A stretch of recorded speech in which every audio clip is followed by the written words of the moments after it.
하나님 말씀은 마가복음 13장입니다.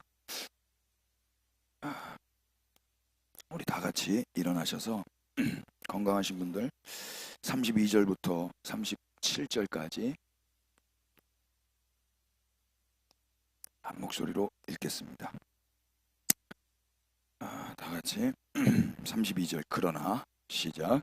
그러나 그 날과 그때는 아무도 모르나니 하늘에 있는 천사들도 아들도 모르고 아버지만 아시느니라. 주의하라, 깨어있으라. 그때가 언제인지 알지 못함이라. 가령 사람이 집을 떠나 타국으로 갈 때 그 종들에게 권한을 주어 각각 사물을 맡기며 문지기에게 깨어있으라 명한과 같으니 그러므로 깨어있으라. 언제 올는지 혹 저물 때일는지 밤중일는지 닭 울 때일는지 새벽일는지 너희가 알지 못함이라. 그가 호련히 와서 너희가 자는 것을 보지 않도록 하라. 깨어있으라. 내가 너희에게. 아멘. 자리에 앉겠습니다. 우리는 지난 시간 그때와 그 환난 후를 통해서 결국 예루살렘에 파괴될 것에 대해서 이건 예루살렘이 파괴될 이야기다라는 것을 확인했었죠. 파괴라는 건 끝나는 거고 멸망이잖아요. 그래서 공포고 두려움입니다. 일어나지 않아야 될 일이죠. 그러나 하나님은 그런 일들을 허락하십니다. 유대인들에게 예루살렘의 성전 파괴는 결코 일어나서는 안 될 일이죠. 메시아의 죽음은 어떤가요? 그것도 당연히 일어나면 안 될 일이죠. 성전의 파괴보다 더 말도 안 되는 일이고 있어서도 있을 수도 없는 일입니다. 그러나 하나님은 이미 그 일을 시행하셨죠. 역사 안에서 메시아를 죽이셨습니다.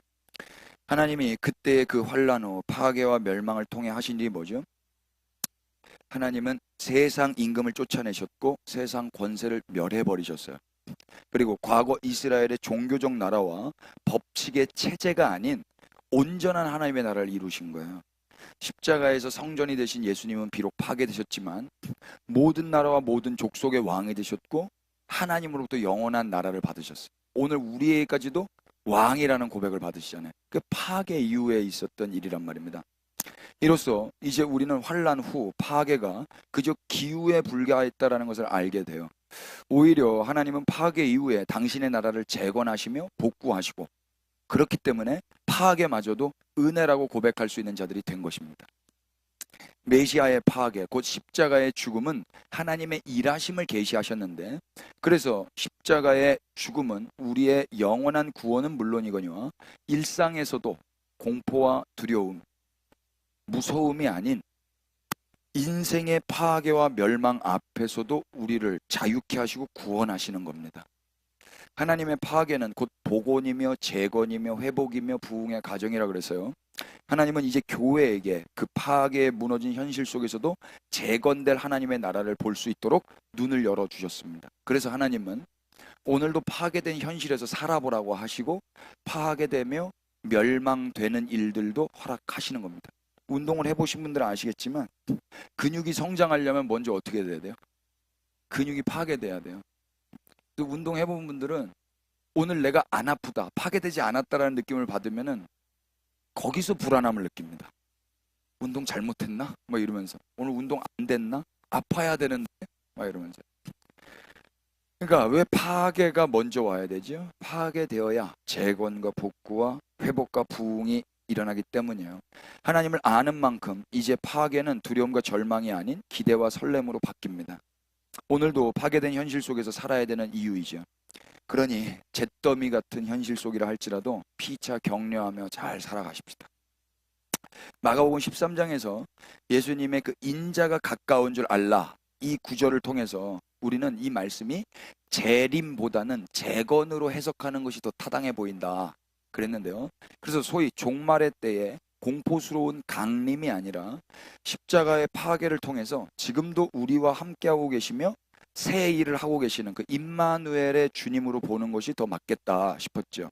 하나님은 아무리 환난 중에 예루살렘과 예수님을 파괴하셔도 오히려 그 파괴 다음에는 새 일을 하시고 당신의 나라를 새롭게 하시고자 우리에게 더 가까이 오셔서 일을 하시는 분이셨어요. 그래서 재건의 과정 속에서 파괴는 필연적이었고 였던 것이고, 그 파괴 후에 가까이 계시는 주님으로 인해서 무너진 하나님의 나라는 다시 복원될 수밖에 없는 거죠. 십자가에서 파괴되신 예수님은 멀리 계시지 아니하시고 지금 우리 안에 계시고 여기에 계십니다. 그러니까 파괴가 만들어낸 역사예요.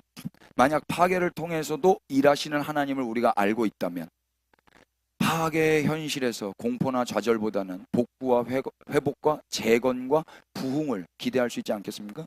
그리스도의 신부된 교회로서 당연히 주의 재림을 대망하는 건 마땅하며 바람직한 일입니다만, 오늘이라는 현실 속에서 산자의 책임 있는 삶을 위해서는 지난주에 그 말씀이 역사적으로 1세기에 일어난 사건이며, 그래서 재림이 아닌 재건으로 해석하는 것이 여러모로 유익하다 그랬습니다.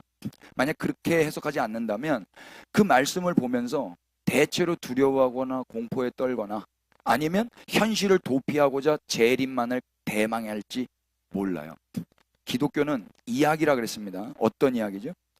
파괴 이후에 재건하시고 멸망 이후에 복구하시고 죽음 이후에 부활시켜 회복시키시는 하나님의 이야기가 기독교입니다. 그렇다면 이 이야기를 아는 교회는 어떻게 살아야 된다 그랬어요? 톰 라이트의 이야기를 빌려서 교회는 교회만의 대사와 교회만의 역할이 있다 그랬잖아요. 하나님의 이야기 안에서 계속해서 펼쳐지는 하나님의 드라마 속에서 교회가 서 있는 자리와 우리가 서 있는 그 자리가 어디인 줄을 안다면 우리의 일상은 하나님의 의도를 세상이라는 관계가 앞에 연출해 내야 하는 목적으로 살아야 되지 않겠습니까? 그래서 이제 성전이 된 교회의 목표는 이 세상을 뜨는 게 아니에요. 이 세상을 벗어나는 게 아니라고요. 교회는 이 세상을 사랑하는 거고, 더 나은 세상을 만들기 위해서 지금 가까이 오신 그 하나님과 함께 재건과 복구와 회복과 부흥을 만들어내는 자들로 살아야 된다 이야기입니다. 맞습니까? 옳소? 예수님은 지금 왕으로 오셔서 우리와 함께 계십니다. 아멘이죠? 십자가에서 파괴되시고 죽으신 예수님은 하늘과 땅의 모든 권세를 가지시고 지금 여기 우리의 일상 한복판에 함께 살아 계세요. 그럼 파괴되셨어요? 환난 가운데 있으세요? 뭔가 무너지셨습니까? 남은 건 뭐밖에 없는 거예요? 재건과 복구밖에 없는 거예요. 우리를 통해 복구와 재건이 일어날 걸 하나님도 기대하고 계세요. 그러니까 잘 해보라는 거예요. 그때 우리의 대사는 뭐겠어요? 무너졌습니다, 살려주세요가 아닌 거예요. 삽 어딨어? 포크레임 가지고 와. 예수님이 하셨던 대로 예수님은 죽음 앞에, 파괴 앞에 뭐라고 그러셨어요? 살려주세요. 이르지 말아주세요. 하나님 제발 이 잔을 옮겨주세요 라고 한마디만 하셨지만 그 다음엔 뭐라고 했어요? 내 원대로 마시고 아버지 원대로 하세요. 나를 먹고 너희는 살아라 그러셨다고요. 교회는 현재 환난 가운데 있다 하더라도 가까이 계시는 주님과 함께 재건과 복원에 힘써야 될 것입니다. 머지않아 복구될 것이고 재건될 것이고 회복될 것이고 부흥이 일어날 것입니다. 우리의 살을 나눠주면 그렇게 될 겁니다. 아멘 했죠? 혼자 있어요? 오늘은 13장의 대단원의 마지막입니다. 이제 오늘 끝납니다. 13장이 지나면 14, 15, 16 3장 나오면 마가복음 끝납니다. 마가복음 끝나면 요한복음이요? 요한복음 아니면 사도행전으로 넘어갈 예정입니다. 13장이 지나면 이제 예수님은 환난과 파괴의 자리로 이제 진짜 걸어가시는 거예요. 14장, 15장 이제 잡히시고 고통당하셔 죽임 당하시잖아요. 그게 이제 있는 이야기죠. 비록 성경은 성전의 파괴는 기록되어 있지 않아요. AD 70년에 그 성전이 파괴된 거는 기록되어 있지 않지만 성전 대신 예수님의 파괴는 기록되어 있죠. 지금까지 제자들에게 가르치시고 당부하신 대로 이제 예수님은 하나님의 뜻을 이루시고자 사명의 길을 뚜벅뚜벅 걸어가시는 겁니다. 13장이 그 마지막 가르침입니다. 13장 32절 보십시다. 한번 읽어보실까요? 그러나 시작.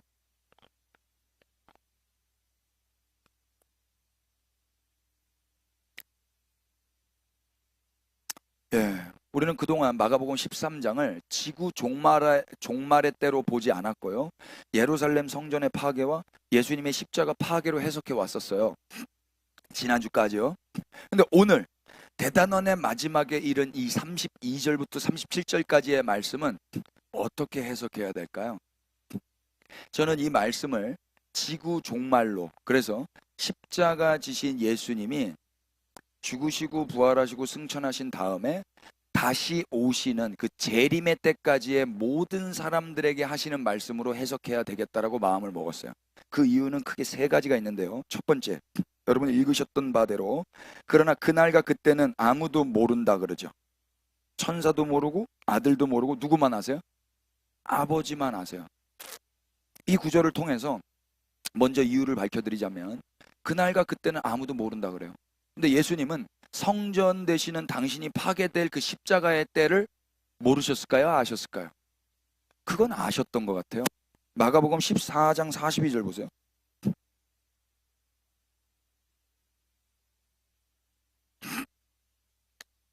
다 같이 읽어볼까요? 41절 세 번째 시작. 세 번째 오사 그만 되었다. 때가 왔도다. 보라 인자가 죄인의 손에 팔리느니라. 아멘. 그만 되었다. 때가 왔도다. 인자가 죄인의 손에 팔리느니라. 예수님 때를 알았던 것 같아요. 또 보실래요? 누가복음 22장 47절 말씀하실 때 한 무리가 오는데 12 중에 하나인 유다라 하는 자가 그들을 앞장서 와서 예수께 입을 맞추려고 가까이 하는지라. 예수께서 이르시되 유다야 네가 입맞춤으로 인자를 파느냐 하시니 그의 주위 사람들이 그 된 일을 보고 여짜오되 주여 우리가 칼로 치리까 하고 그 중에 한 사람이 대제사장의 종을 쳐 그 오른쪽 귀를 떨어뜨린지라. 예수께서 일러 이르시되 이것까지 참으라 하시고 그 귀를 만져 낫게 하시더라.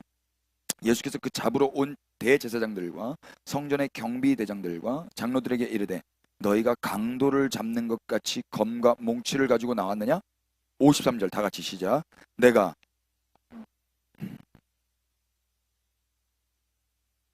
그러나 이제는 너희 때요 어둠의 권세로다 하시더라. 아멘. 너희 때, 그 어둠의 때, 잡혀가실 때, 죽으실 때 예수님 아셨던 거죠. 잡아가 아셨던 거예요. 요한복음 12장에 또 결정적으로 말씀하고 계시죠. 요한복음 12장 20절 보세요. 명절에 예배하러 올라온 사람 중에 헬라인 몇이 있는데 그들이 갈릴리 베세다 사람 빌립에게 가서 청하여 이르되 선생이여 우리가 예수를 배우고자 하나이다 하니 빌립이 안드레에게 가서 말하고 안드레와 빌립이 예수께 가서 여쭈니 다 같이 23절 시작. 예수께서 대답하여 이르시되 인자가 영광을 얻을 때가 왔도다. 아멘. 이방인이 유대인과 같이 걸어왔어요. 헬라인이 유대인과 같이 왔거든요. 그러자 예수님이 뭐라 그래요? 인자가 영광을 얻을 때가 왔다 그래요. 에베소서에서 우리가 확인한 바대로 예수님의 십자가는 이방인과 유대인이 함께 아버지께 나아가는 거예요. 나아가는 길을 여신 게 십자가였거든요. 그러니까 예수님이 헬라인 몇이 예배하러 올라왔을 때 유대인과 같이 온 걸 보고 인자가 영광을 얻을 때가 왔다 그런다고. 영광을 얻을 때가 뭐야? 24절. 내가 진실로 진실로 너희에게 이르노니 한 알의 밀이 땅에 떨어져 죽지 아니하면 한 알 그대로 있고 죽으면 많은 열매를 맺느니라. 자기의 생명을 사랑하는 자는 잃어버릴 것이요 이 세상에서 자기의 생명을 미워하는 자는 영생하도록 보존하리라. 사람이 나를 섬기려면 나를 따르라. 나 있는 곳에 나를 섬긴 자도 거기 있으리니 사람이 나를 섬기면 내 아버지께서 그를 귀히 여기시. 27절. 지금 내 마음이 괴로우니 무슨 말을 하리요? 아버지여 나를 구원하 이 때를 면하게 하여 주시옵소서. 그러나 내가 이를 위하여 이 때에 왔나이다. 예수님 당신이 돌아가실 때는 알으셨던 것 같아요. 그래서 예수님은 당신이 십자가 질 때를 아셨기에 이 아무도 모르는 날, 그 때와 시를 모르는 날은 십자가의 파괴의 때라기보다도 재림의 때로 보는 것이 더 타당할 것 같습니다. 두 번째 이유는 본문 말씀 34절에 있어요. 마가복음 13장 34절을 보세요. 예수님께서 비유를 들어서 이 때를 설명해 주시죠. 주의하라 깨어있으라 그때가 언제인지 알지 못함이라. 가령 사람이 집을 떠나 타국으로 갈 때에 그 종들에게 권한을 주어 각각 사물을 맡기며 문지기에게 깨어있으라 명한과 같으니 그러므로 깨어있으라. 집주인이 언제 올는지 혹 저물 때든지 밤중일는지 다굴 때든지 새벽일든지 너희가 알지 못함이라. 그가 호련히 와서 너희가 자는 것을 보지 않도록 하라. 깨어있으라. 내가 너희에게 하는 이 말은 모든 사람에게 하는 말이니라 하시니라. 예수님이 비유를 들어서 이때가 어느 때인지를 말씀해 주시는데 한 사람이 집을 떠나 타국으로 간 다음에 그때 권한을 그 종들에게 문지기들에게 주고 간다고 그러시는 거예요. 그리고 갔다 올 때까지 깨어 있으라고 말씀을 하시는 거죠. 그러니까 이 비유를 통해서 우리가 알게 되는 게 뭐예요? 이것은 십자가의 파괴 이후 예수님의 승천과 재림 사이에 당신의 제자들에게 하시는 당부로 보는 것이 더 타당하지 않겠습니까? 세 번째, 제가 이것을 재림의 때로 보는 것은 37절에 깨어있으라 내가 너에게 하는 이 말은 어떤 사람에게? 모든 사람에게 하는 말이라고 그러시면 어느 세대 사람, 1세기의 그 사람에게만 하는 말이 아니라 모든 사람인 거예요. 말 그대로 모든이죠. 그러니까 오늘 우리에게까지도 말씀하고 계시는 거라면 이건 재림으로 해석하는 게 더 타당할 것 같아요. 종합적으로 지금 예수님이 말씀하고 계시는 이 깨어있음의 때를 저는 예루살렘의 멸망 직전이 아닌 예수님의 십자가 죽음 이후에 승천하시고 부활하시고 승천하시고 재림하실 그 사이로 보는 것입니다. 그렇다면 그 날과 그때 곧 예수님이 다시 오실 때, 다시 오실 날, 이건 안 자가 있다 없다? 없다. 천사도 모르고 예수님 당신도 모르고 아버지 되신 하나님만 아신다는 거예요. 그래서 예수님이 당신의 제자들에게 그리고 모든 사람들에게 뭐 하라는 거예요? 주의하고 깨어있으라고 말씀하시는 거예요. 그렇다면 주의하고 깨어있는 게 어떤 거예요? 너무 많이 들었죠? 이미 13장을 시작하면서 이미 주의하다라는 말은 말씀드렸어요. 헬라어 블레포라고 그랬죠. 보다, 알다, 인지하다. 그러니까 잘 봐야 되는 거예요. 근데 누가 잘 볼 수 있죠? 깨어 있는 자가 볼 수 있어요. 잠자고 눈 감고 있으면 볼 수 있어요? 깬 자가 볼 수 있다고요. 깬 자. 이게 불교 용어입니다. 사실 깨어 있음이라는 건. 깨달음, 깨어 있음 이건 다 불교 용어거든요. 그러니까 불교에서는 돌을 닦으면 깨어난다 그래요. 깨어나면 직관적으로 아는 거예요. 눈 뜨면 선풍기가 있네, 에어컨이 있네, 보이는 거 있죠. 그러니까 이거거든요. 깨달음은 깊은 통찰을 통해서 알게 되는 거예요. 그러니까 깨어 있어야 되고 깨달음이 있어야 되는 게 불교의 가르침입니다. 기독교는 그런 거 아닙니다, 여러분. 자, 우리말 깨어 있음이라고 번역한 헬라어는 크게 두 가지인데 여기서 4번 사용됐거든요. 첫 번째 사용된 게 33절이에요. 34절 한 번, 35절 한 번, 37절 한 번, 총 4번이 사용됐는데 처음 사용된 것과 뒤에 3번 사용된 게 좀 다릅니다. 근데 처음 사용된 게 뭐냐면 아그렘네오예요. 아그렘네오는 말 그대로 잠을 안 자는 겁니다. 밤새는 겁니다. 이게 깨어 있음이에요. 깨어 있음. 예수님께서 당신이 돌아오실 때까지 깨어 있어라 그러셨어요. 그러니까 무슨 얘기예요? 밤새고 있어라, 잠 자지 말고 있어라 이렇게 말씀하신 거예요. 그러면 잠자지 않고 깨어 있는 게 가능합니까? 저도 어저께 밤 늦게까지 사역하고 저는 늦잠 많이 늦게 많이 자니까 몸에 배서 그 상관은 없는데 며칠은 가능할지 몰라도 기약도 없는 미래를 매일매일 밤을 샐 수 있습니까? 이렇게 매일매일 일상을 살면 어떻게 될까요? 사진 하나만 띄워줄 수 있으세요? 여러분 여름철 면역력을 키우는 가장 좋은 약이 뭔지 아세요? 일부 예배는 이구동성으로 가족 오락관 보는 줄 알았어요. 한마디로 나왔는데 하나 둘 셋 다음 사진이요? 잠입니다. 이분이 누구냐면요 순천향대학교 가정의학과 유병욱 교수님이에요. 이분의 말에 따르면 면역력을 기르는데 가장 좋은 약은 다른 게 아니라 잠이랍니다. 잠. 근데 만약에 예수님 말씀대로 잠 안 자고 맨날 밤새면 어떻게 되는 거예요? 면역력 떨어지는 거예요. 구내염 나는 거예요. 예민해지는 거예요. 짜증 나는 거예요. 예수님께서 이런 사태를 벌어질 줄 모르고 매일 철야를 우리에게 요구하시는 걸까요? 사실적으로 우리가 상상해 보자고요. 매일 철야가 가능합니까? 한번 시작할까요, 우리도? 하루만 해도 피곤해. 하루만 해도 아무도 안 모일지도 몰라, 우리 예배당은요. 몰래카메라 찍는 것처럼 제가 오늘 아닌가? 우리는 예수님의 이 깨어 있으라는 말씀을 그렇다면 어떻게 받아들여야 될까요? 너무 많이 들었는데 어릴 적부터. 마가복음 14장으로 한번 가보세요. 32절. 그들이 겟세마네라 하는 곳에 이름에 예수께서 제자들에게 이르시되 내가 기도할 동안에 너희는 여기 앉아 있으라 하시고 베드로와 야고보와 요한을 데리고 가실새 심히 놀라시며 슬퍼하사 말씀하시되 내 마음이 심히 고민하여 죽게 되었으니 너희는 여기 머물러 뭐하고 있으라? 깨어 있으라 하셨어요. 하시고 조금 나아가사 땅에 엎드려 될 수 있는 대로 이때가 자기에게서 지나가기를 구하여 이르시되 아빠 아버지여 아버지께서는 모든 것이 가능하오니 이 잔을 내게서 옮기시옵소서.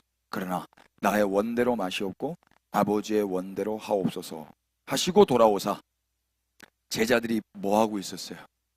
자는 것을 보시고 베드로에게 말씀하시되 시몬아 네가 1시간도 깨어있을 수 없더냐. 시험에 들지 않게 깨어있어 기도하라. 마음에는 원이로 내 육신이 약하도다 하시고 다시 나아가사 동일한 말씀으로 기도하시고 다시 오사 보신즉 그들이 뭐하고 있어요? 자빠져 자고 있는 것도. 이는 그들의 눈이 심히 피곤함이라. 이미 충혈되어 있어요. 그들이 예수께 무엇으로 대답할 줄 알지 못하더라. 세 번째 오사 그들에게 이르시되 이제는 자고 쉬라. 그만 되었다. 때가 왔도다. 보라 인자가 죄인의 손에 팔리느니라. 우리 깨어 있을 수 있어요? 1시간도 깨어 있을 수 없어요. 여러분 예수님이 멀리 가셨을까요? 제자 너네 여기서 기도하고 있어? 깨어 기도하고 있어? 여기 보시니까요 조금 나아가사예요. 조금 나아가서 땅에 엎드려 될 수 있는 대로 이때가 자기에게서 지나가기를 구하셨어요. 그럼 소곤소곤 구했겠어요? 제발 좀 지나가게 해주세요. 될 수 있는 대로 조금 나아갔으니 거리가 멀지 않단 말입니다. 거기서 통곡하는 예수님의 소리가 들리는데도 제 아들은 뭐한다? 잔다. 이게 인간이라고요. 예수님의 십자가를 요만큼도 도와줄 수가 없어요. 기도를 도와줄 수도 없다고요. 인간은 자는 거예요. 예수님 혼자 다 짊어져야 되는 거예요. 예수님은 혼자다. 베드로도 1시간도 깨어있을 수 없었다면 우리도 똑같은 거예요. 여러분. 어떡하죠? 깨어있으라고 설교하는 목사님들도 안 깨어 계세요. 못 계세요. 그분들도요. 제가 궁금해. 저분은 어떻게 이렇게 담대하지? 되게 씩씩하시네. 저거 어떡하죠? 조사 들어가면 다 털리실 텐데 저거 어떻게 저렇게 말하지? 여러분 깨어있지 못함은 인간의 한계예요. 따라서 이 말씀을 문자 그대로 잠자지 말라는 말씀으로 해석하는 건 무리가 있는 겁니다. 그게 아니에요. 그러니까 밑도 끝도 없이 깨어있음이 뭔지도 모르는데 깨어있으라. 여러분 깨어있으셔야 됩니다. 우리도 생각 없이 하나님 깨어있게 하여 주시옵소서. 그게 뭔데요 도대체? 깨어있음이라는 게. 오늘 그걸 이야기하려고 하는 거예요. 그렇다면 깨어있음이 뭔지 다시 본문으로 돌아와서 13장 34절 예수님이 비유로 말씀하신 이야기가 있는데 여기에 힌트가 좀 있어요. 자 34절 보십시다. 가령 사람이 집을 떠나 타국으로 갈 때 그 종들에게 뭘 줬다 그래요? 권한. 이게 엑수시아입니다. 이게 권세. 요한복음에 보면 영접하는 자 곧 그 이름을 믿는 자들에게는 하나님의 뭘 줘요? 자녀의 권세를 주죠. 그게 엑수시아예요. 근데 이 권한이 엑수시아거든요. 그걸 주고 각각 뭘 맡아요? 사물을 맡고 문지기에게 깨어있으라고 명하는 거예요. 그러니까 깨어있는 게 그냥 잠을 안 자는 거예요. 잠을 안 자려고 테이프 붙여놓고 있는 거예요. 눈 뜨고 이렇게. 그런데 도둑 다 들었어요. 잠을 안 자는 게 목적이에요? 집을 지키는 게 목적이에요? 예. 집을 여기서는 사물을 맡아서 일을 해야죠. 이 집을 주인이 계셨을 때처럼 집을 지키는 게 잠을 안 자고 있을 때 해야 될 일 아닙니까? 그러니까 그러고 있어야 되는데 잠을 자지 말라고 그러셨어. 깨어 있으라고 그랬어. 깨어만 있어. 돌아버립니다. 그런 사람 있으면. 이거 시키셨잖아요. 그런 사람의 일해 보셨어요, 여러분? 복사 했는데 어떤 애 복사 이렇게 딱 하고 어떤 애들은 딱 호치케스 딱 찍어오고 호치케스 찍어왔는데 어떻게 되면 이게 나와가지고 이게 피나게 해주고 어떤 애들은 이게 테이프 싹 발라오고 이런 애들이 있어요. 다 달라요. 그럼 어떤 사람이랑 일하고 싶어요? 테이프 바른 사람이랑 일하고 싶지 않아요? 아니에요? 저 꼰대인가요? 있어요. 일하다 보면은 복사해서 이렇게 덜렁 이렇게 갖다 주시는 분 있고 어떤 파일에다가 클리어 파일에 딱 주시는 분 있고 딱 해가지고 뭐 이렇게 종이로도 붙이고 테이프로도 붙이고 그래. 하나를 하더라도 다르더란 말입니다. 근데 여기 있는 주인들이 깨어만 있는 거예요. 깨어만. 여기 딱 성냥 딱 꽂아가지고 화면에 어떻게 나올지 모르겠네 제가. 일부에서는 갑자기 빵 터졌는데 그러니까 이 예수님의 비유는 예수님의 부활 승천 후를 암시하는 비유라고 생각해도 틀리지 않겠죠. 예수님이 집을 떠나신다고 하시니까. 따라서 깨어있는 삶이 요구되는 때는 예수님과 함께 있는 때가 아니라 예수님이 떠난 다음의 때인 거예요. 14장에서 확인했지만 예수님과 함께 있는데 깨어있을 수 있든가요, 없든가요? 없잖아요. 함께 있을 때는 깨어있으라 그래도 못 깨어있는다고요.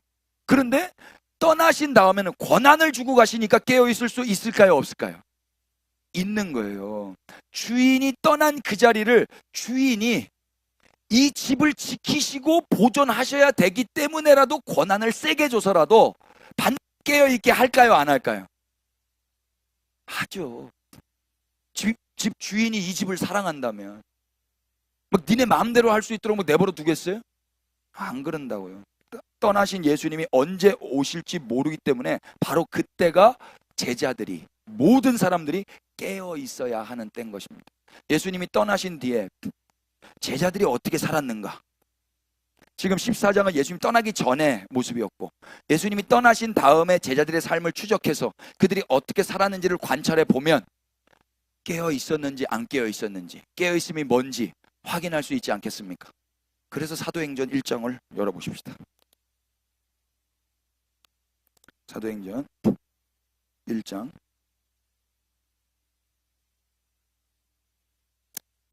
4절부터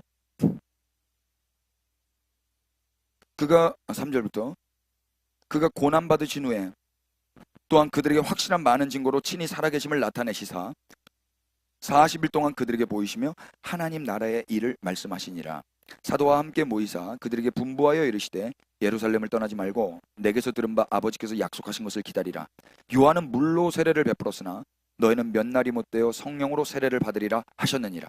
그들이 모였을 때에 예수께 여쭈어 이르되 주께서 이스라엘 나라를 회복하심이 이때니까 하니 7절 시작. 이르시되 때와 시기는 아버지께서 자기의 권한에 두셨으니 너희가 알 바 아니요. 아멘. 이때와 시 안다 모른다? 모르는 거예요. 이스라엘 나라가 회복되는 거, 예수님이 메시아로 왕으로 오셔서 통치하셔서 회복되는 거, 그거 알아요, 몰라요? 모르는 거예요. 그렇지만 8절 뭐라 그래요? 오직 성령이 너희에게 임하시면 너희가 권능을 받고 예루살렘과 온 유대와 사마리아 땅까지 이르러 내 뭐가 되리라? 내 증인이 되리라. 그때와 시는 모르지만 너희는 깨어 있으라. 그때와 시는 모르지만 너희는 뭐가 되어라? 증인이 되어라. 그럼 깨어 있음이 뭐라고도 말할 수 있는 거예요. 그건 거예요. 맞아요? 아무도 감격이 없으시다. 9절 이 말씀을 마치시고 그들이 보는데 올려져 가시니 구름이 그를 가리어 보이지 않게 하더라. 올라가실 때에 제자들이 자세히 하늘을 쳐다보고 있는데 흰옷 입은 두 사람이 그들 곁에 서서 이르되 갈릴리 사람들아 어찌하여 서서 하늘을 쳐다보느냐. 너희 가운데서 하늘로 올라가신 이 예수는 하늘로 가심을 본 그대로 다시 오시리라. 그러니까 가시는데 오시는 거예요. 그 사이에 깨어 있으라고 그랬잖아요. 근데 여기 사도행전은 뭐 하고 있으라는 거예요? 증인되어 살고 있으라는 거예요. 어떻게 증인되어 살 수 있어요? 성령이 임하시면 권한을 주시고 가신단 말입니다. 권한을 주고 가신다 그랬잖아요. 성령을 주고 가시는 거예요. 그래서 예수님이 십자가 지신 거란 말입니다. 우리 깨어있게 하려고. 이스라엘 회복의 때와 시는 몰라요. 그러나 제자들은 증인이 되라고 하시고 예수님은 제자들을 떠나 훌쩍 날아가셨어요. 예수님은 떠나셨고 그 사이 제자들은 깨어 있어야 하는데 실제로 떠나신 예수님은 그 사이 제자들에게 증인이 되라고 하셨죠. 이 장면은 예수님의 비유와 매우 흡사하잖아요. 그러므로 우리는 이 장면을 통해서 깨어 있음이란 다름 아니라 증인으로 사는 삶이라고 말할 수 있을 것입니다. 그런데 그 증인은 어떻게 되는 거죠? 조건이 있었죠. 성령이 임하시면요. 성령. 마가복음의 표현대로라면 권한, 엑수시아가 주어지는 거예요. 권세가 주어지는 거라고요. 그러니까 이제 제자들은 예수님의 재림의 때와 그 시기를 계산하면서 염두하면서 살아야 돼요? 그럴 시간이 없어요. 증인으로 살아야 되거든요. 언제 오시나? 저 태양을 보면서 언제 이제나 오시나? 이런 거 할 시간이 없단 말입니다. 증인으로 살아야죠. 증인으로.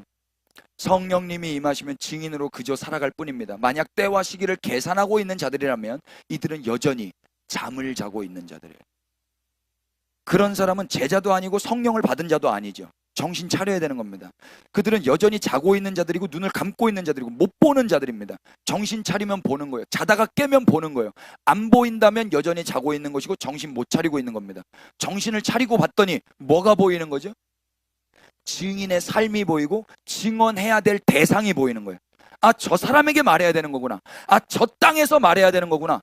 이걸 본단 말이에요. 이제 예수님이 살아계실 때 마가복음 14장에서 제자들은 증인의 삶은커녕 자기 잠 하나도 한 시간도 이기지 못했었죠. 그러나 이제 예수님이 죽으시고 부활 승천하신 뒤에 성령이 오신 다음에 이들이 증인의 삶을 잘 살아갈 수 있을까요? 없을까요?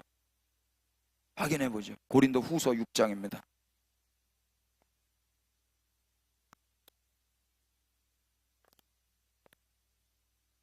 1절. 우리가 하나님과 함께 일하는 자로서 너희를 권하노니 하나님의 은혜를 헛되이 받지 말라. 이르시되 내가 은혜 베풀 때에 너희에게 듣고 구원의 날에 너를 도왔다 하셨으니 보라 지금은 은혜 받을 만한 때요 보라 지금은 구원의 날이로다. 왜 지금이 은혜 받을 때고 구원의 날이죠? 예수님께서 다 이루시고 떠나셨기 때문인 거예요. 지금이 은혜의 때인 것입니다. 그러니까 지금 뭐 해야 되는 거예요? 증인의 삶을 살아야 되는 거죠. 예수님이 다 이루셨어. 하나님과의 관계를 정상화시키셨어. 그분이 메시아셔. 이게 증인의 삶이었잖아요. 예수가 그리스도야. 이걸 증거하는 과정 속에서 바울이라는 사람이 고린도 교회에게 편지를 통해서 증인의 삶을 살고 있는 거거든요. 3절. 우리가 이 직분이 비방을 받지 않게 하려고 무엇이든지 아무에게도 거리끼지 않게 하고 오직 모든 일에 하나님의 일꾼으로 자천하여 많이 견디는 것과 환난과 궁핍과 고난과 매맞음과 갇힘과 난동과 수고로움과 또 뭐? 자지 못함. 그리고 먹지 못한 가운데도 깨끗함과 지식과 오래 참음과 자비함과 성령의 감화와 거짓이 없는 사랑과 진리의 말씀과 하나님의 능력으로 의의 무기를 좌우해 가지고 영광과 욕됨으로 그러했으며 악한 이름과 아름다운 이름으로 그러했느니라. 우리는 속이는 자 같으나 참되고 무명한 자 같으나 유명한 자요 죽은 자 같으나 보라 우리가 살아있고 징계를 받은 자 같으나 죽임을 당하지 아니하고. 다 같이 10절 시작. 근심한 자 같으나 항상 기뻐하고 가난한 자 같으나 많은 사람을 부유하게 하고 아무것도 없는 자 같으나 모든 것을 가진 자로다. 아멘. 왜 이런 삶을 산 거예요? 이 삶이 뭐예요? 증인의 삶이라고요.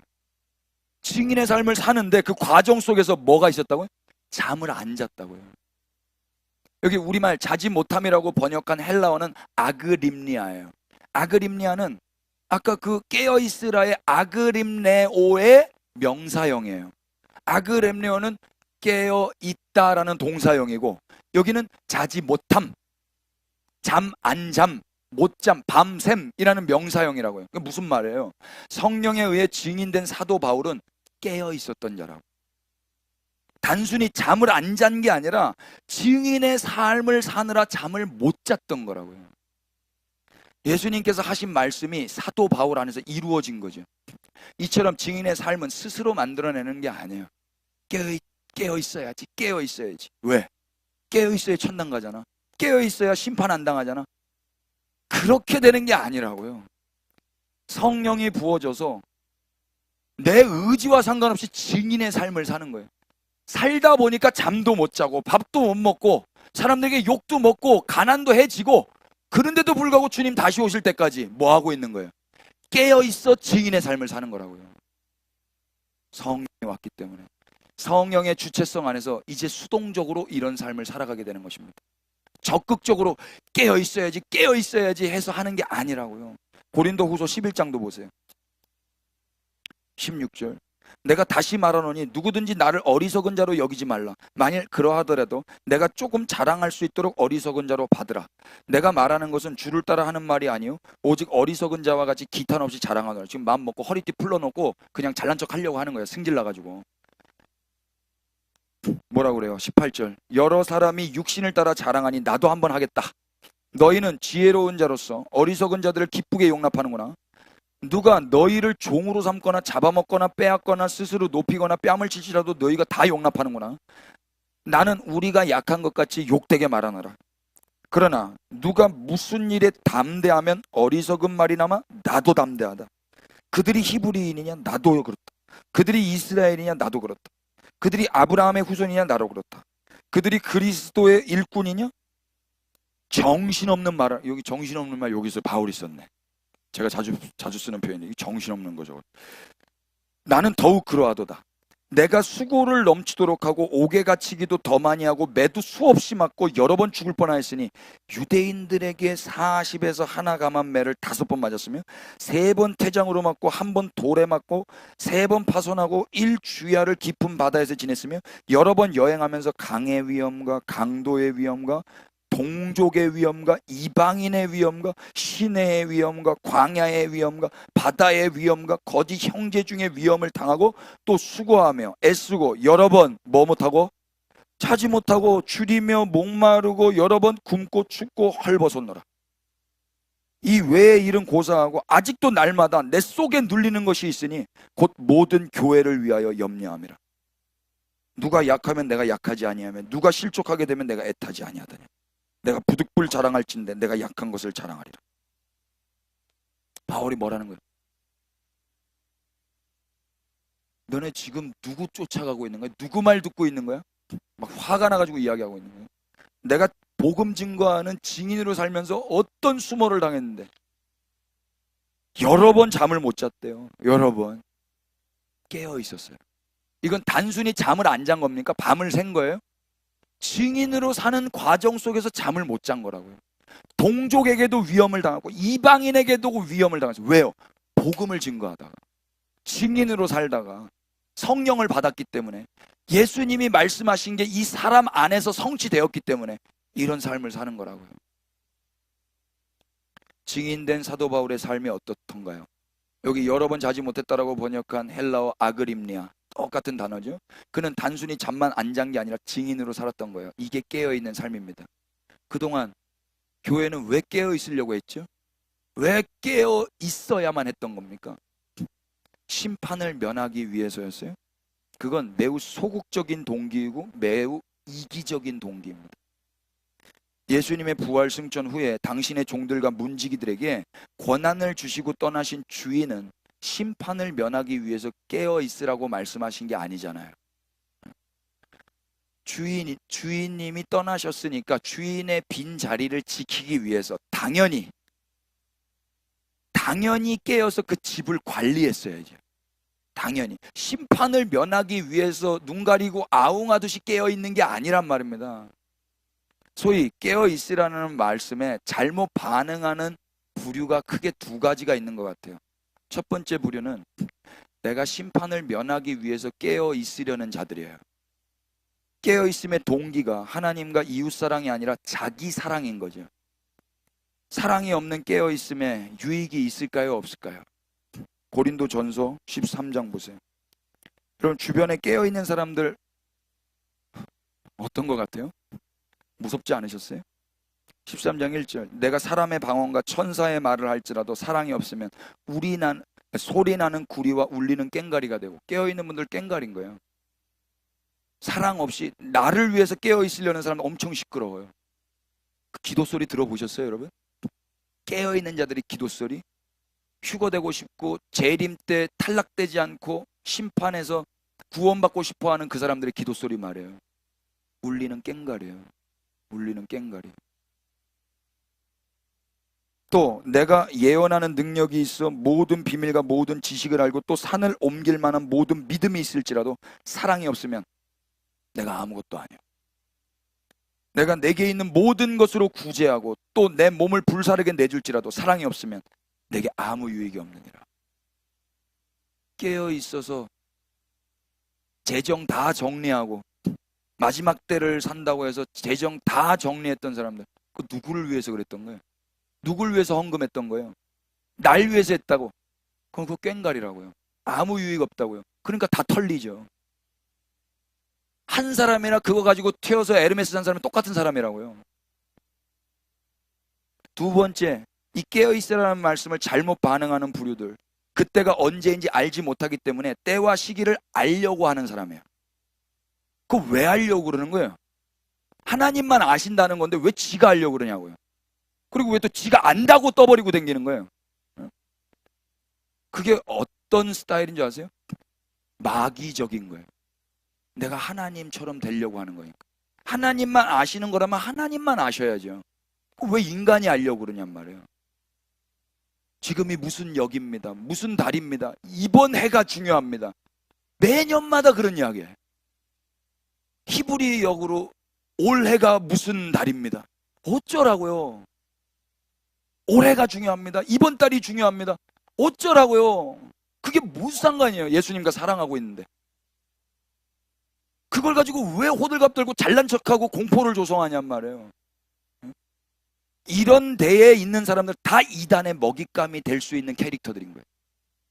가스라이팅을 당할 수 있는 캐릭터들이라고요. 그렇다면 깨어있으라에 바르게 반응한 사례는 누구를 말할 수 있을까?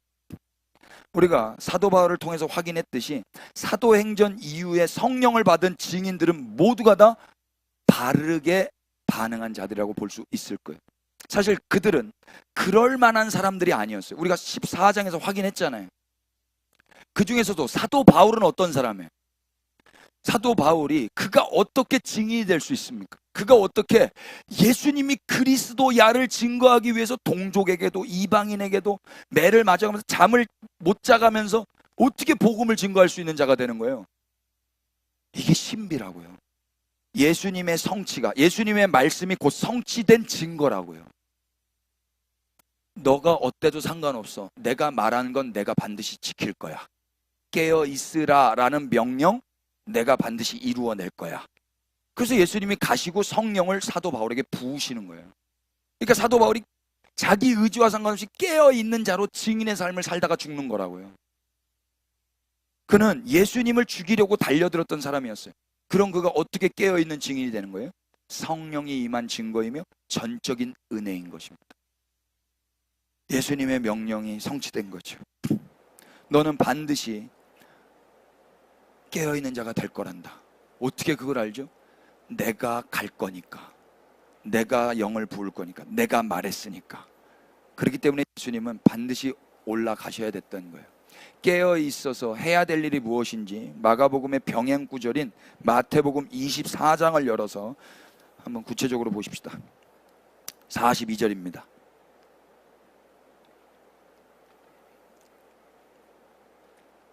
그러므로 깨어 있으라. 어느 날에 너희 주가 임할는지 너희가 알지 못함이라. 너희도 아는 바니 만일 집주인이 도둑이 어느 시각에 올 줄을 알았더라면 깨어있어 그 집을 뚫지 못하게 하였으리라. 이러므로 너희도 준비하고 있으라. 생각하지 않은 때에 인자가 오리라. 중요한 게 뭐예요? 인자가 와서 심판, 나 심판 안 받고 싶다, 거기에 꽂혀 있으면요 아무것도 안 보여요. 중요한 게 뭐예요? 너희도 아는 바니 만일 집 주인이 도둑이 어느 시각에 올 줄을 알았더라면 깨어있어 그 집을 뚫지 못하게 하였으리라. 그러니까 우리는 도적같이 임하시는 주님만 바라봤어요. 그런데 주님이 나를 어떤 사람을 만들었는지는 다 잃어버린 거예요. 나를 어떤 사람 만들었어요? 주인 같은 사람 만들었어요. 너 이제 나처럼 이 집에서 다스리고 있어. 내가 권한을 주고 갈 거야. 내가 가까이 너 안에 들어가 살 거야. 내가 다시 올 건데 그때까지 너는 나처럼 여기서 살고 있어. 도둑 들어오지 못하도록. 신앙생활이 그거 하고 있어야 된다고요. 그런데 나밖에 없으니까 도둑 들어오건 뭐건 상관없는 거야. 다 털렸는데 저 깨어 있었습니다. 저 살려주셔야 돼요. 저 깨어 있었잖아요. 이러고 앉아있다고. 깨어 있으면 뭐예요? 45절. 충성되고 지혜 있는 종이 되어 주인에게 그 집사람들을 뭐해? 맡아. 때를 따라 양식을 나눠줄 자가 누구냐? 주인이 올 때 그 종이 이렇게 하는 것을 보면 그 종이 복이 있으리로다. 내가 진실로 너희에게 이르노니 주인이 그의 모든 소유를 그에게 맡기리라. 만일 그 악한 종이 마음에 생각하기를 주인이 더디오리라 하여 동료들을 때리며 술 친구들과 더불어 먹고 마시게 되면 생각하지 않은 날 알지 못하는 시각에 그 종의 주인이 이르러 엄히 때리고 외식하는 자가 받는 벌에 처하리니 거기서 슬피 울며 이를 갈리라. 슬피 울며 이를 안 가려고 깨어 있는 게 아니에요. 먼저 뭘 받았어요? 주인에게 그 집 사람들을 맡았다고요. 얼마나 영광스러운 거예요. 너 이제 나처럼 이 사람들 맡아서 이 사람들에게 뭐 해줘야 되는 거야? 때를 따라 양식을 나눠줘. 밤에 먹는 사람도 있어, 낮에 먹는 사람도 있어. 그래서 못 자는 거예요. 그래서 그거 해야죠. 그거 하고 있으라고 권한을 주고 가셨는데, 마태복음에서도 확인하듯이 깨어있는 종은 주인의 집 사람들을 맡아 때를 따라 양식을 나누어 주고 있어야 돼요. 생명의 떡 되시는 예수 그리스도, 그분을 증언하는 증인의 삶을 살고 있어야 된다 이야기입니다.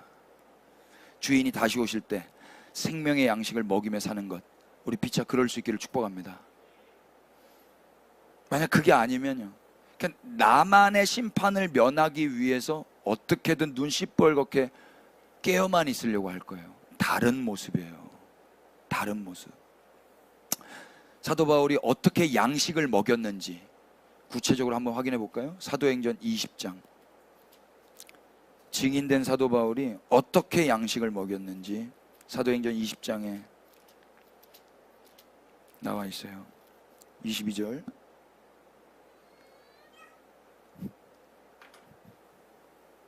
렛츠고. 자, 보라, 이제 나는 성령에 매여 예루살렘으로 가는데 거기서 무슨 일을 당할는지 알지 못하노라. 오직 성령이 각성해서 내게 증언하여 결박과 환난이 나를 기다린다 하시나. 24절 시작. 내가 달려갈 길과 주 예수께 받은 사명 곧 하나님의 은혜의 복음을 증언하는 일을 마치려 하면은 나의 생명을 조금도 귀한 것으로 여기지 아니하노라. 아멘.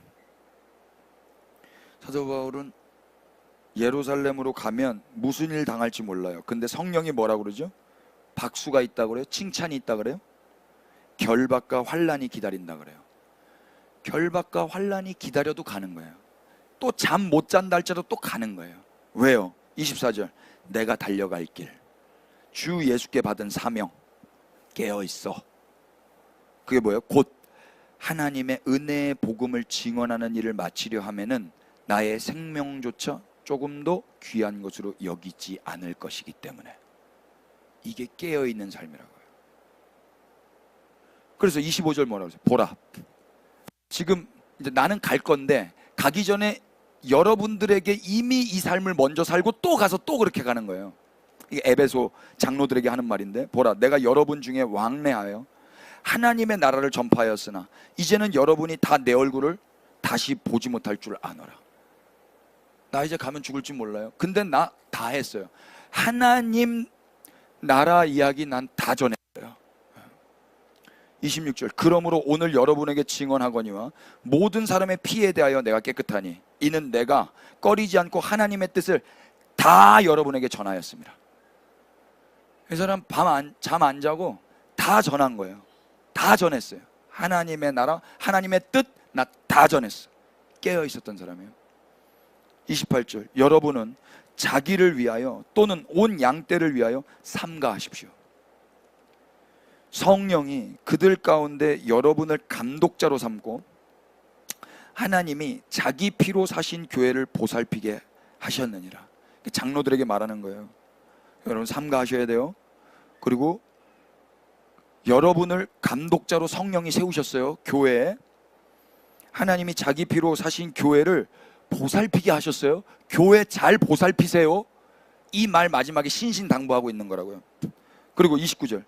내가 떠난 후에 사나운 이리가 여러분에게 들어와서 그 양떼를 아끼지 아니하며 또한 여러분 중에서도 제자들을 끌어 자기를 따르게 하려고 어그러진 말을 하는 사람들이 일어날 줄을 내가 알아요.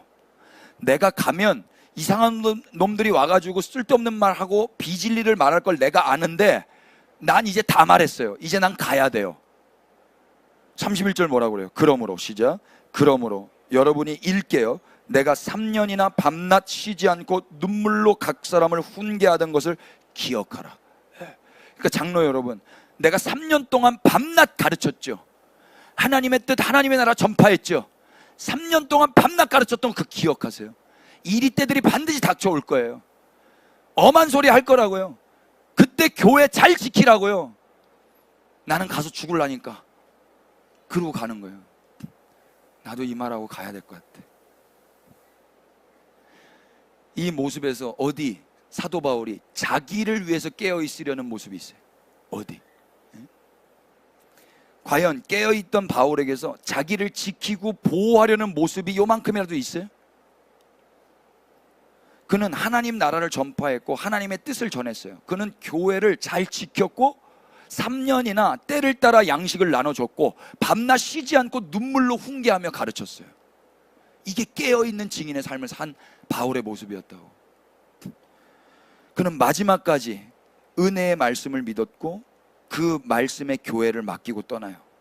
그리고 죽음과 환난과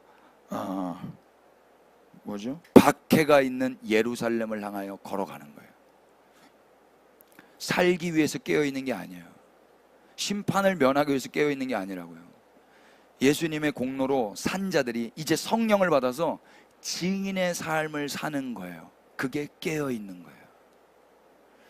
깨어있는 건 때를 따라 생명의 양식, 곧 은혜의 말씀을 증거하는 거예요. 주님이 언제 오실지 모르니까 주님의 사람들을 내가 주님처럼 되어서 섬기고 토실토실 살찌게 하는 거예요. 주님이 오셔서 하셨던 것처럼 하라는 거예요. 그래서 권한을 주고 가신 거예요. 그게 깨어있는 자만 할 수 있는 거예요. 그런데 때와 시만 계산하고 있다고요? 때와 시를 말해가지고 그 사람들 현혹시킨다고요? 그 때와 시가 어느 때인지 모르니까 나를 위해서 심판을 면하기 위해서 어떻게든 깨어있으려고 몸부림친다고요? 그게 깨어있음이에요? 아니라고요. 두려움의 동기가 되어서 때와 시를 계산하느라 허송세월 보내시지 마시기를 축복합니다. 우리 예배당은 그런 분은 없겠죠. 이미 예수님의 사랑과 용서로 성령을 받고 그분의 증인이 된 교회는 증인의 삶을 깨어있게 살아내는 거예요. 생명의 양식을 나누어 주면서 피차 깨어서 밤낮 은혜의 복음을 증거할 수 있기를 축복합니다. 사진 하나만 띄워주실래요? 돌아가시기 전 메모해놨던 것들을 모아서 여러 가지 책들의 어떤 단편들을 모아서 보네포의 청년들에게 하는 메시지로 이 책이 요즘에 나왔는데 아주 시집처럼 하나 이렇게 읽을 수 있는 책입니다. 보네포가 깨어있는 게 뭔지 적어놨는데요, 나눠드립니다. 인간은 결코 몽롱한 상태로 있거나 잠들어서는 안 됩니다. 인간은 깨어 있어야 하는 존재입니다. 깨어 있다는 것은 정신을 차리는 것을 말합니다.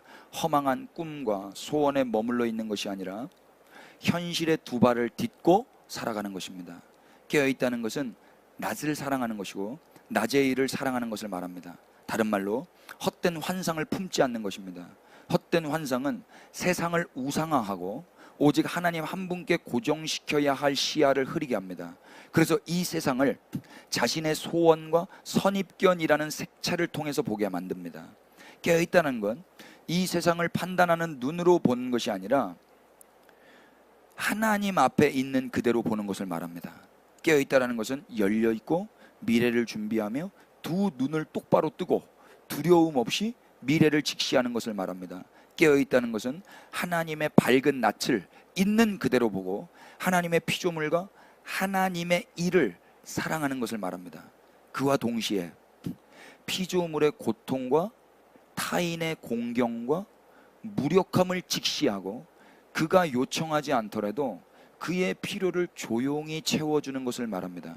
깨어있다는 건 영원한 책임에 관해 아는 것을 말합니다. 깨어있는 건요, 두 눈을 똑바로 뜨고 두려움 없이 미래를 직시하는 거예요.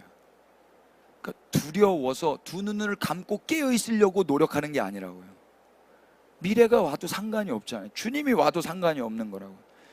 하나님의 밝은 낯을 있는 그대로 보는 거예요. 하나님을 좋아해야 되는 거예요. 깨어있는 거는요, 하나님으로서 살고 있는 거니까, 그 권한을 받아서 살고 있는 거니까요. 하나님의 피조물과 하나님의 일을 사랑하는 거예요. 깨어있는 자들 집 팔고 논 팔고 다 정리하고 어디 뜨는 거 아니란 말입니다. 현실에 발을 딛고 사는 거라고요. 그와 동시에 피조물의 고통, 피조물의 고통을 봐야 되는 거예요. 아, 세상이 썩고 있구나, 바닷물이 마르고 있구나, 쓰레기 버리면 안 되겠구나. 깨어있는 자들은 이걸 말한다고요. 환경운동가들이 말하는 게 아니라 깨어있는 자들이. 이거 우리 주님이 나한테 맡긴 건데, 이 피조세계. 근데 이거 볼 겨를이 어디 있어요? 다 기도원에 다 처박혀 있는데, 다 예배당에서 주여 주여만 하고 있는데 이걸 언제 보냐고요. 또 뭘 본다 그래요? 타인의 공경을 보는 거예요. 타인의 공경. 저 사람 아픈가 보다, 저 사람 집에 문제가 있는가 보다, 저 사람 지금 뭔가 힘든가 보다. 깨어있는 자는 이게 보인다고요. 이게 보여요. 깨어있는 사람 눈 감고 기도만 하는데, 기도원만 가는데 무력함을 직시해요. 그런데도 안 되네, 내 힘으로 안 되네. 그래서 성령님을 의지하는 거죠. 또 요청하지 않더라도 그의 필요를 어떻게 채워줘요? 떠벌리면서 채워줘요? 조용히 채워줘요? 조용히. 이게 깨어있는 거라고요. 증인의 삶이에요. 이게 배고파? 밥 먹어. 아팠어? 비타민.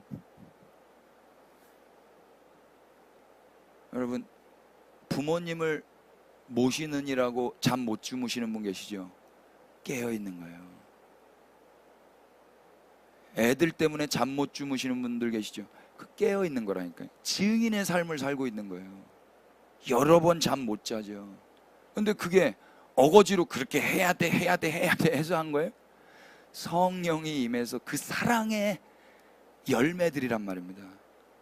그 사랑을 받은 자녀, 그 사랑을 받은 부모님, 그리스도인의 사랑을 받는 거라고요. 그리스도인. 직장에서 잠 못 자고 근무하시고 잠 못 자고 프로젝트 하시고, 그리스도인은 그게 증인의 삶이고 깨어있는 삶이라고요. 그 일상 한복판에서 하고 있는 그 일 말이에요. 그거 하라고 예수님이 성령 주시고 가신 거란 말입니다. 내가 이 땅에 있으면 내가 그렇게 했을 거야. 내가 그 엄마 아빠 그렇게 돌봤을 거고, 그 애기들 내가 그렇게 돌봤을 거고, 그 회사에서 그렇게 근무했을 거야. 근데 내 영을 너한테 부어주니 너는 여기서 깨어서 그 증인의 삶을 살아. 이게 교회라고요. 예수님 왜 파괴되신 거예요? 왜 십자가에서 그렇게 멸망당하신 거예요? 예수님의 파괴로 얻은 생명과 시간을, 나의 종말과 나의 파괴를 면하기 위해서 그때와 그 시를 계산하고 그걸 염두하기 위해서 인생을 살면 되겠습니까? 그러라고 예수님이 십자가에서 피 흘려 죽으시고 성령 주신 거예요? 하나님은 예수님을 죽이시고 우리에게 당신의 영을 주셨어요. 우리가 받은 성령은 그렇게 온 것입니다. 우리도 이제 예수 그리스도처럼 살아보라고 허락된 세계로 밀어 넣으셨어요. 근데 거기에 매맞음도 있고 위험도 있고 잠 못 자는 일도 있고 굶주리는 일도 있는 거예요. 그러나 그 모든 것이 깨어있는 삶이며 증인의 삶이며 영광스러운 삶입니다. 그러니까 여러분, 일상에서 자녀들 때문에, 부모님 때문에, 직장에서 그렇게 근무하시고, 그거 성스러운 거예요. 성스러운 거. 그게 깨어있는 거라고요. 예배당 나와서 기도하고 철야하고 그게 깨어있는 게 아니고, 그렇다고 예배당 안 나와서 되는 건 아니고. 이제 우리는 성령과 함께 은혜의 복음을 증거하면서 그분의 나라를 전파해야 될 사명이 주어진 자들입니다. 근데 그걸 말로만 하는 게 아니에요. 사랑하는 거예요. 잠 안 자면서까지도. 세상 모든 예배당에서 다 자기 목숨과 내세의 안녕만을 위해서 신앙생활 한다 할지라도 복음이 뭔지 알고 은혜가 뭔지 아는 그리스도의 몸된 교회라면 증인의 깨어있는 자의 삶을 살아봐야 되지 않겠습니까? 참 우리 교회가 그랬으면 좋겠습니다. 직장에서 칭찬받아야 돼요. 이번 한 주 계신 자리에서 은혜의 복음 잘 증거하시고 잠 못 주무시더라도 영광으로 알고 잘 살아가시기를 축복합니다. 기도합시다. 주님, 부모님 병간호하느라 잠 못 주무시는 당신의 증인들, 자녀들, 손주들 보느라 잠 못 주무시고 계시는 깨어있는 당신의 증인들, 직장생활 하느라, 고객들 만나느라, 파트너들과 비즈니스 하느라 잠 못 주무시는 당신의 증인들 위해 은혜를 베풀어 주시옵소서. 깨어있는 당신께 맡은 일에 충성되이 헌신하고 있는 몸된 교회 위에 그 영광스러운 일을 잘 감당할 수 있도록 은혜를 베풀어 주시옵소서. 예수 그리스도 이름 받들어 기도 올렸습니다. 아멘.